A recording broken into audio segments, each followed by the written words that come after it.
ഒരു മേഖലയിൽ പ്രവർത്തിക്കുന്ന സമയത്ത് നിങ്ങളെ വേദനിപ്പിച്ചിട്ടുള്ള ഒരു അനുഭവം പറയാമോ?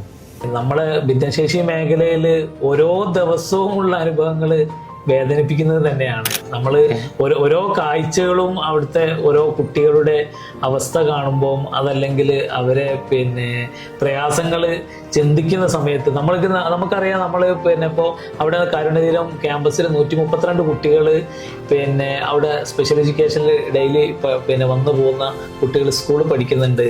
അതേപോലെ ഓർഫനും ഡെസ്റ്റിറ്റ്യൂട്ടും ആയിട്ടുള്ള കുട്ടികൾ 38 പേര് അവിടെ താമസിക്കുന്നവരുണ്ട്. 60 മാനസിക രോഗികൾക്കായിട്ടുള്ള ആളുകൾക്ക് പരിചരണം എടുക്കുന്നുണ്ട്.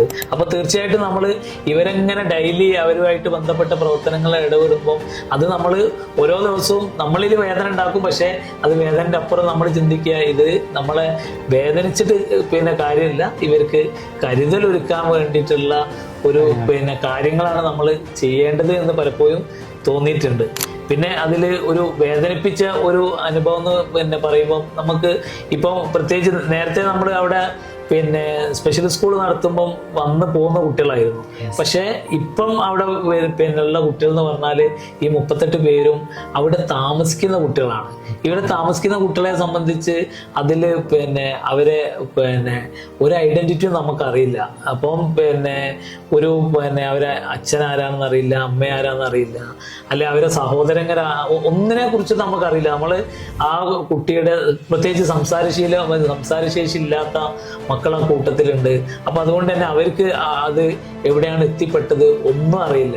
അപ്പോൾ എനിക്ക് ഏറ്റവും വേദനിപ്പിച്ചൊരു സാഹചര്യം എന്ന് പറഞ്ഞാൽ അവര് അവിടെ ഒരാൾ വന്ന സമയത്ത് അവര് പറയാണിത് ഈ കുട്ടികൾ ഒരു മനുഷ്യന്റെയും മൃഗങ്ങളുടെയും അതിൻ്റെ നടുവിലുള്ള ഒരു കുട്ടി ഒരു വിഭാഗമാണെന്ന് പറഞ്ഞപ്പോൾ നെഞ്ച് വല്ലാതെ പൊട്ടിപ്പോയി. കാരണം ഈ ഒരു അങ്ങനെയൊക്കെ പറയാൻ പാടുണ്ടോന്ന് അറിയില്ല.